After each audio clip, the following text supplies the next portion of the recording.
Julia, how nice to see you. I hope I'm not disturbing you. Not at all. I'm reading letters as usual. Are there any new questions? A few. But you know, it's always so interesting as to why there are so many questions about table manners. Well, that's easy to understand, because most people are at ease in their own homes, but often are confused at a dinner party. That's true, and yet manners at the most formal dinner party are exactly the same as they are at home. This is a correctly set place at a dinner table. The silver, as you see, has been arranged according to courses. There should never be more silver than there are courses for which it's intended. For each course, you take the implement furthest from your plate. Croutons are sprinkled into the soup. Crackers are served with such things as clam chowder or oyster stew, in which event it is proper to crumble them, if not too many at a time. You will be provided with a large spoon if your first course is served in a plate. This is eaten with the right hand, and therefore the correct implement is furthest from your plate on the right. You fill the spoon by dipping it away from you, and then sip from the side. If you wish to take the last spoonful of soup, you may tip the plate like this. If soup is served in a cup, it may be eaten this way. Or to drink the soup, remove the spoon and lift the cup by both handles. Avoid making your little fingers conspicuous. Let them relax. Unlike the large spoon, which is to be left in the plate when you're finished, leave the small spoon in the saucer of the cup. In a house without a maid, the meat is served by the host and passed round the table. Do not begin eating until your food for that course is on your plate. While waiting, you perhaps eat a piece of bread. Break it like this and hold it against the rim of your plate to butter it, or on your bread and butter plate, which is always on your left. Help yourself by using a serving spoon in your right hand and assisting with the serving fork in your left. Then place the spoon and fork together at the side of the dish and pass it on. Remember to place each dish passed to you on the table to your left. This provides free use of your right hand. Cut small bite-sized pieces of each separately. Try not to talk or take a drink of anything while you have food in your mouth. Eat as quietly as possible. It is proper to push your fork against a small piece of bread to assist you in picking up last morsels of food. A small piece of bread may also be used to finish the gravy that is left on your plate. If you pass your plate for a second helping, place the implements to the right and well up on the plate so they will not slip off, and also to provide ample room for more food. Salad may be served either as a separate course, such as this, or it may be placed on the table before you sit down. In this case, your salad is that at your left. If a knife is provided, its blade must be of silver or stainless steel. It is absolutely correct to cut your salad with a knife.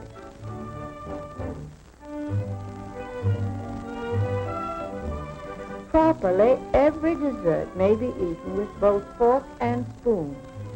If you're served a whole peach, such as this, hold it with the fork in your left hand and cut the fruit around the pit with the spoon in your right.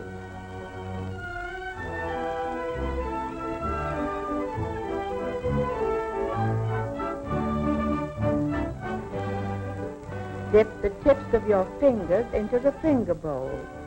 It is correct to pat your lips with your moistened fingers and dry both fingers and lips with your napkin. Among the difficult foods to handle gracefully is spaghetti. It is usually served in long strands covered with sauce and sprinkled with grated cheese. You can manage it best by using the side of your plate as a barricade and twisting it into a bite-sized roll. Practice makes perfect in this operation. If a strand comes loose from your fork, put your fork back into your plate and twist it until all strands are again secured. It is true that asparagus is classified as a finger food, but it is much better table manners to cut the tips and the stalks as far as edible with your fork. It is always better not to risk eating asparagus with your fingers. By using your fork in this manner, you can be sure that at no time will you appear ungraceful. It is always correct to use your spoon and fork for eating any cream-filled dessert. Again, hold it with your fork and cut and eat with your spoon. Managed this way, you will easily control it. Make frequent use of your napkin if dessert is a sticky one, such as this.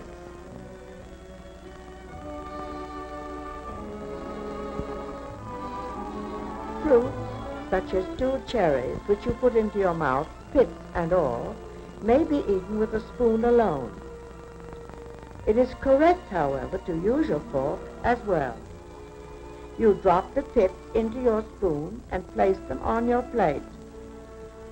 However, things as small bones, chicken skins, or any unwanted morsel are properly removed from your mouth with your fingers.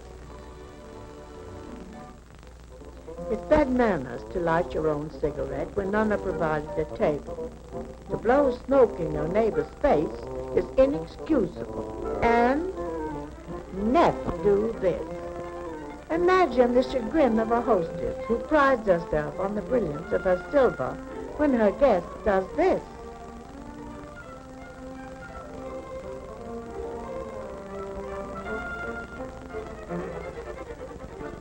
And adds insult to injury by being suspicious of the glassware. Blow your nose if you must, but do it inconspicuously and be sure your handkerchief is fresh. And don't apologize. You can't help coughing, but if it lasts any length of time, you should leave the table. Making up at table is not only unattractive, but unnecessary. Whenever you're being waited on, you will be served at your left. With the exception of having someone wait on you, everything is exactly the same. Even in a house of greater size and formality, you will not encounter any new rules nor changes in behavior.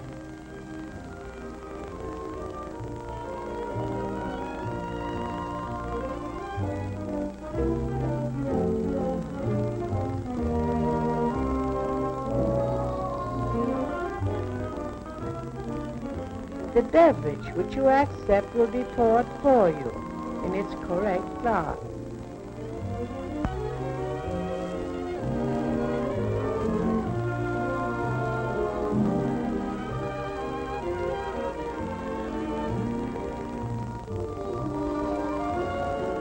Unless you have refused a course and left its implements untouched, the outside ones on either side of your fresh plate are the ones you take the plate.